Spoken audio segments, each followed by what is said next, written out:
예수로 살라는 제목으로 하나님의 말씀 전하겠습니다. 사도 바울은 허영과 다툼이 남아있는 빌립보 교회를 향해 권면합니다. 그 권면의 요지는 복음에 합당하게 생활하라는 것입니다. 앞선 빌립보서 1장 27절 서두에 그 이야기가 등장합니다.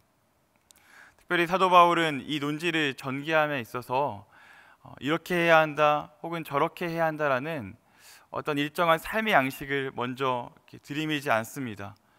그러면 어떻게 그 복음에 합당한 생활을 권면하고 있을까요? 어떠한 삶의 패턴과 매뉴얼을 제시하기 이전에 실제로 이 땅 가운데 그렇게 사셨던, 이 땅 가운데 대안적인 삶을 살아서 성도들의 본이 되셨던 예수 그리스도의 모습을 그대로 증거하고 있습니다. 오늘 말씀을 처음 받아봤을 빌립보 성도들은 그 편지 속에 담겨진 예수님의 모습을 통해서 자신들의 삶을 조명해 봤을 겁니다. 아, 그래, 내가 믿고 있던 예수님 이러한 분이셨지, 내가 이러한 예수님을 따라가고 있었지, 이렇게 자신의 삶을 비춰서 예수님의 모습을 다시 한번 바라봤을 겁니다. 소망하는 것은 오늘 말씀을 대하는 우리에게도 동일한 은혜가 있기를 바랍니다. 우리가 믿는 예수님에 대한 인식을 새롭게 하고 믿음을 견고케 하여서 오늘 하루도 내가 살아가는 인생이 아니라 예수님께서 살게 하시는 그 인생을 살게 되길 간절하게 소망합니다. 사도 바울은 그 권면의 서두를 5절처럼 열고 있습니다. 오늘 말씀 5절을 함께 읽겠습니다. 시작. 너희 안에 이 마음을 품으라 곧 그리스도 예수의 마음이니. 사랑하는 성도 여러분, 어떻습니까? 너희 안에 이 마음을 품으라 곧 그리스도 예수의 마음이니. 뭔가 좀 이렇게 보면 감성적이기도 하고 정적이기도 한 것 같아요. 예수의 마음을 품으라 라고 하니 뭔가 좀 서정적인 느낌까지도 들곤 합니다. 그러나 오늘 말씀의 그 진의를 살펴보면 사실 오늘 말씀은 정적이거나 좀 감성적으로 받아들일 수 있는 말씀은 아닌 것 같습니다. 오늘 말씀은 그보다 더한 삶의 자세의 구체적인 변화를 요구하고 있습니다. 이 말씀을 정확하게 이해하기 위해선 오늘 이 말씀에 나와 있는 마음이라는 단어에 대해서 조금 이해해야 하는데요. 왜냐하면 이 2장 5절에 나와 있는 마음이라는 단어가 6절부터 11절까지 나와 있는 그 예수님의 모습을 한 단어로 다 담기 때문입니다. 이 마음이라는 원어적 의미와 성경에서의 용례는 이렇습니다. 오랫동안 살아와서 몸에 굳어진 삶의 태도와 자세, 어떠한 삶의 자세를 끝까지 견지하고 살아가는 것, 여러분, 그것을 말씀에서는 마음이라고 표현합니다. 로마서 8장 6절을 보면 육신의 생각은 사망이요 영의 생각은 평안과 생명에 이르게 한다라는 말씀이 증거되어져 있습니다. 그 로마서 말씀의 생각과 오늘 말씀의 마음이 동일한 단어입니다. 사랑하는 성도 여러분, 한 번 육신의 생각을 하자 그 생각이 우리를 사망으로 이끄는 것이 아닙니다.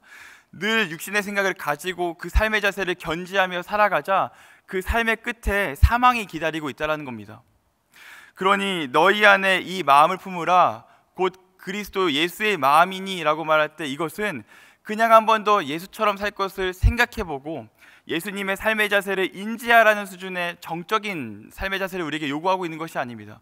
그럼 오늘 말씀이 우리에게 요구하고 있는 것은 무엇일까요? 예수님의 삶처럼 너희도 그렇게 살아가라는 겁니다. 예수님이 사셨던 그 모습을 기억하고 그 모습을 삶의 끝까지 견지하며 살아가라. 그 삶의 태도를 삶의 인이 박히듯 습관처럼 그렇게 삶으로 살아내야 된다라고 말씀은 우리에게 그렇게 증거하고 있는 겁니다. 사랑하는 성도 여러분, 이 신앙의 진정한 가치와 본질이 여기에 있습니다. 기독교 신앙의 본질은 우리가 죽고 나자 천국에 있다, 이것을 말하려고 하는 것이 아닙니다. 기독교 신앙의 참된 본질과 가치는 우리가 이 땅을 살아가면서 우리가 믿는 그분과 같이 살아가는 것, 우리가 믿는 그 주님과 같은 삶의 자세로 끝까지 살아가려고 요구하고 노력하고 삶에서 몸부림치는 것, 여러분, 그것이 진정한 본질과 가치가 되는 것입니다. 여러분, 우리가 흔히 신앙생활이라는 표현 쓰지 않습니까? 신앙과 생활이 분리되어져 있는 것이 아닙니다. 신앙과 생활이 일치해야 합니다. 우리는 신앙하는 것을 생활로 발현시키며 드러내야 됩니다. 그러니 예수님께서 이 땅 가운데 어떻게 사셨는지를 보아야 하고, 그리고 그 삶의 자세를 끝까지 살아가면서 이 땅의 인생들과는 좀 다르게 살아가는 것, 이 땅의 인생들이 살아가는 삶의 방편과는 다르게 살아가는 것, 여러분, 그것이 성도들에게 요구가 되어지는 삶의 자세이겠습니다. 그렇다면 우리가 살아가야 되는 예수 그리스도의 삶의 자세는 어떠했는가? 오늘 말씀 6절에서 8절까지가 그 말씀을 굉장히 본질적으로 드러내고 있습니다. 예수님의 삶의 자세가 어떠했는지 그 자화상을 저와 여러분이 한 절씩 교독하신 후에 우리 8절을 함께 읽겠습니다. 빌립보서 2장 6절입니다. 그는 근본 하나님의 본체시나 하나님과 동등됨을 취할 것으로 여기지 아니하시고,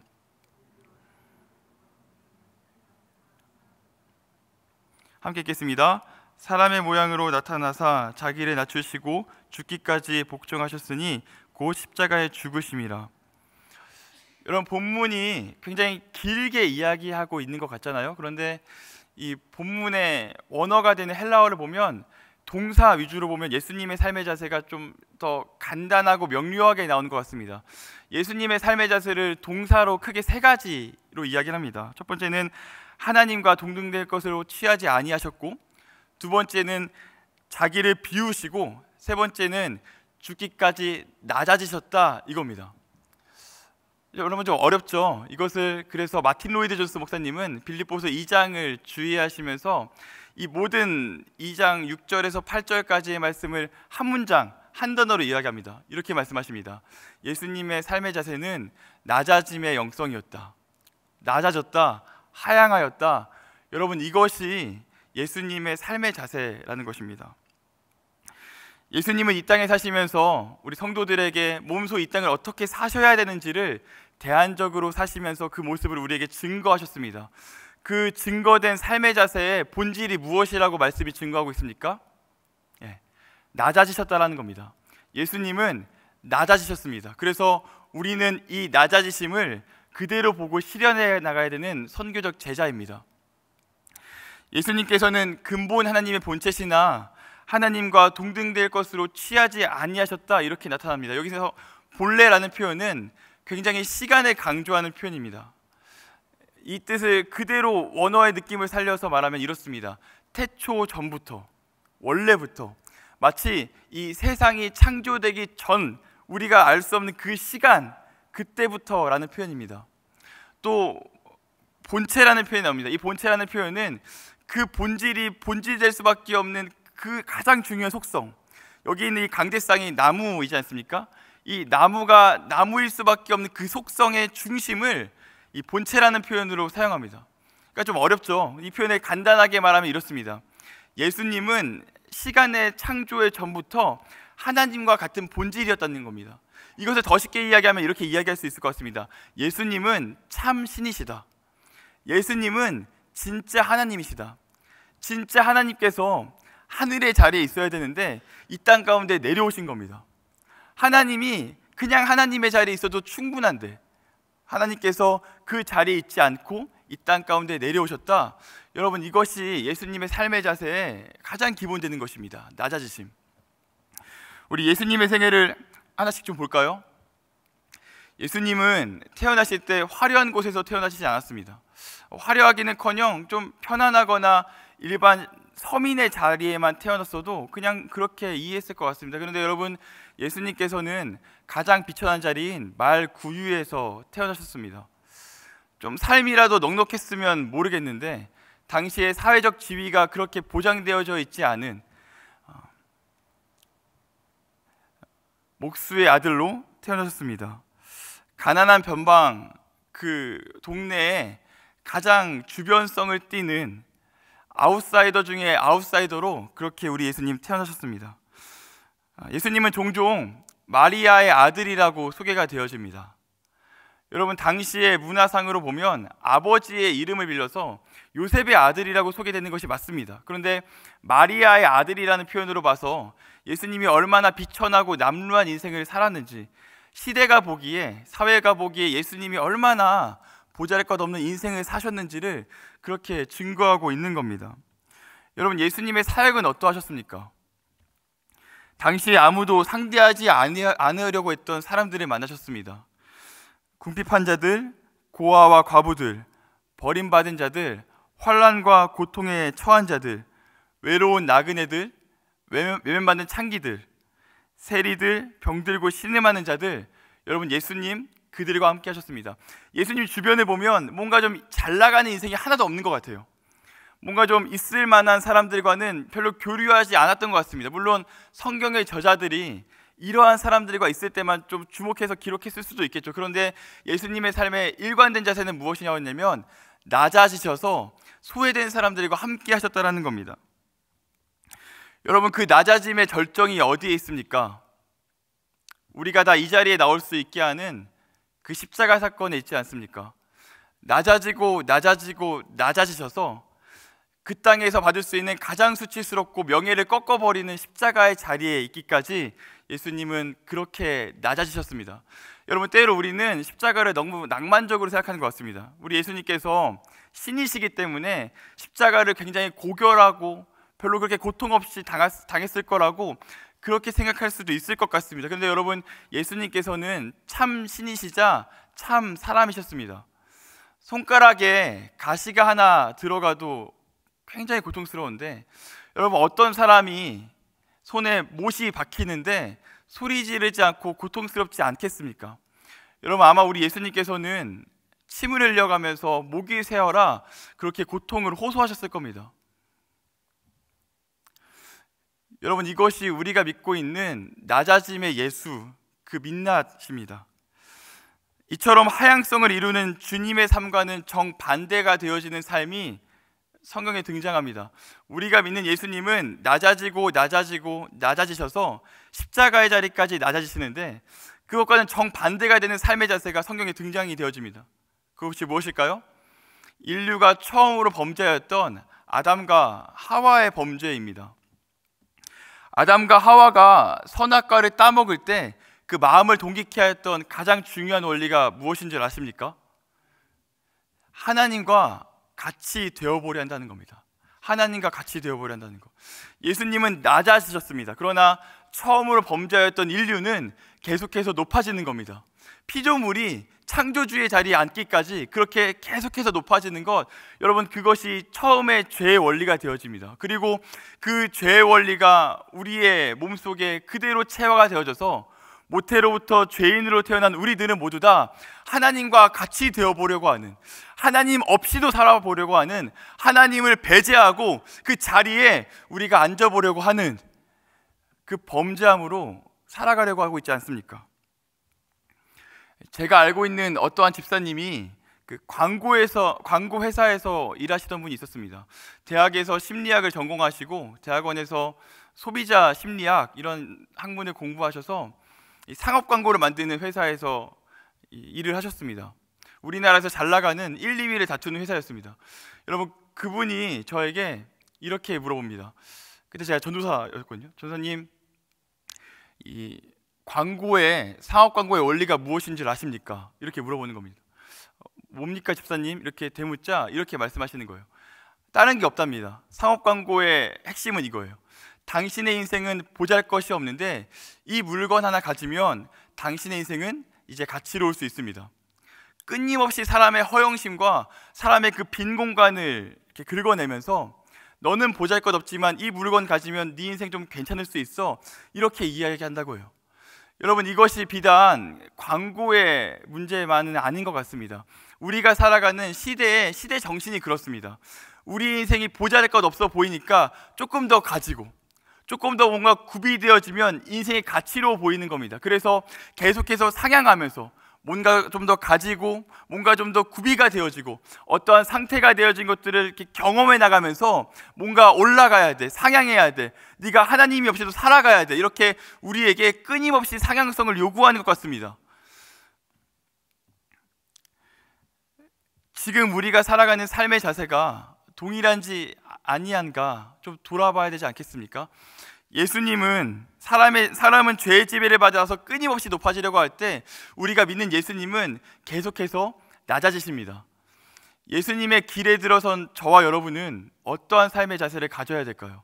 오늘 하루도 우리는 높아지기 위해 살아야겠습니까? 낮아지기 위해 살아야겠습니까?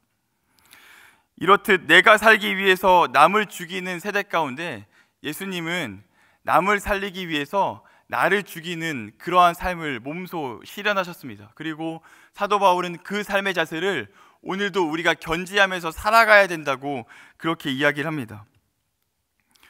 이쯤에서 여러분에게 질문하고 싶습니다. 여러분이 믿고 있는 예수님 이러한 분이셨죠?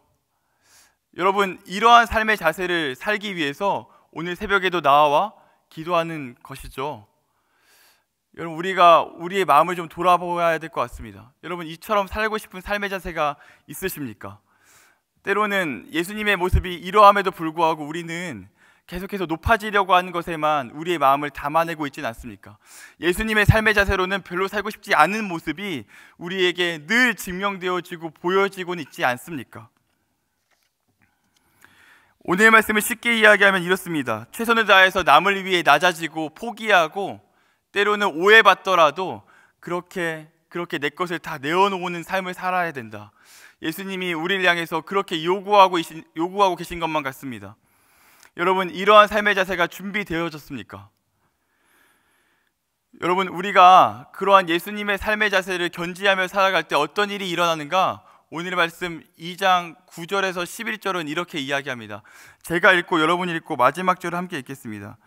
빌립보서 2장 9절입니다. 이러므로 하나님이 그를 지극히 높여 모든 이름 위에 뛰어난 이름을 주사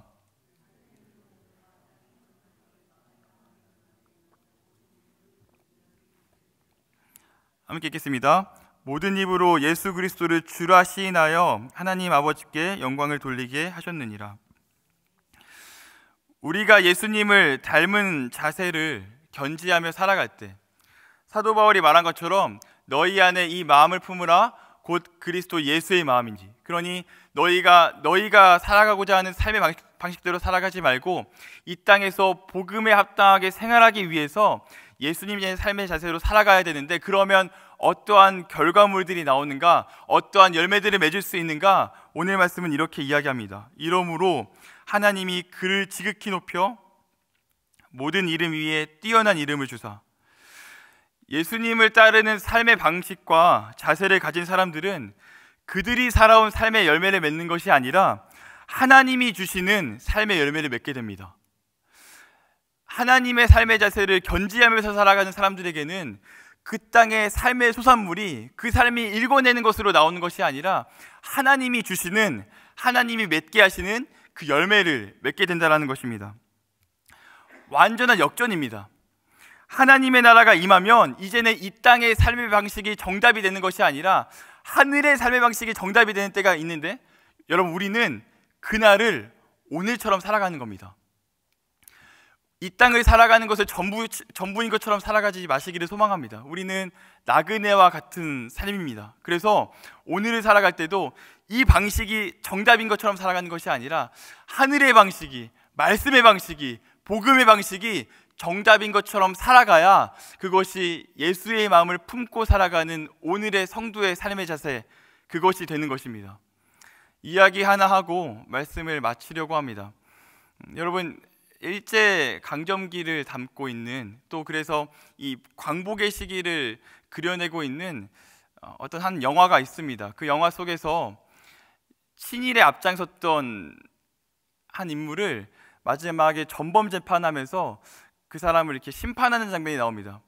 그때 그 친일했던 자에게 재판장이 이렇게 물어봅니다. 당신 왜 친일했습니까? 왜 동족을 팔아먹고 왜 일본의 앞잡이가 되어서 그렇게 살아갔습니까? 재판장이 그렇게 물어봅니다. 그러자 그 친일했던 사람이 이렇게 이야기하는 거예요.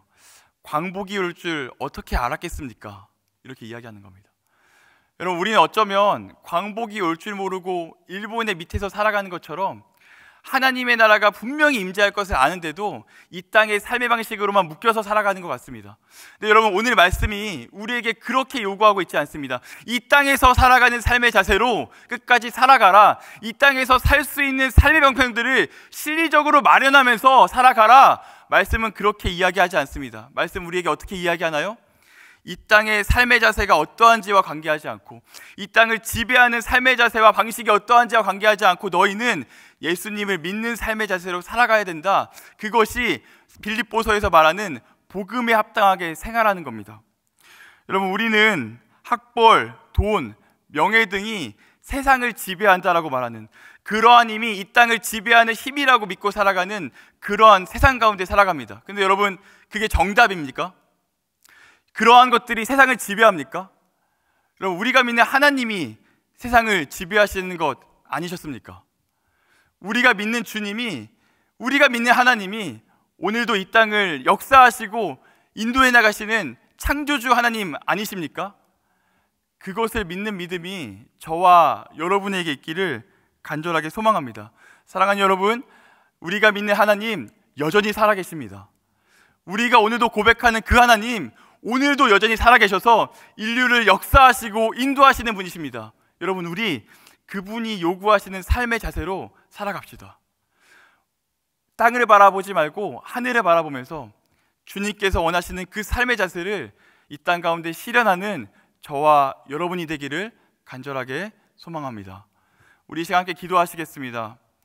오늘도 기도하실 때 하나님, 이 예배 현장 가운데 나와 기도하는 모든 삶의 자세들, 삶의 기도의 제목들이 주님을 닮아가는 기도의 제목들로 바뀔 수 있도록 인도하여 주시옵소서.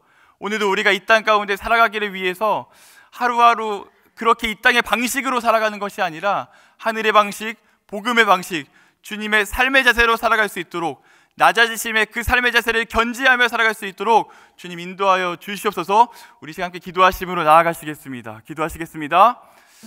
하나님 아버지, 오늘 말씀을 통하여서 주님께서 이 땅 가운데 낮아지심으로 살아가셨다는 것, 그래서 우리가 손과 발을 움직여서 동일한 삶의 자세로 살아가야 된다는 것에 대한 아버지 작은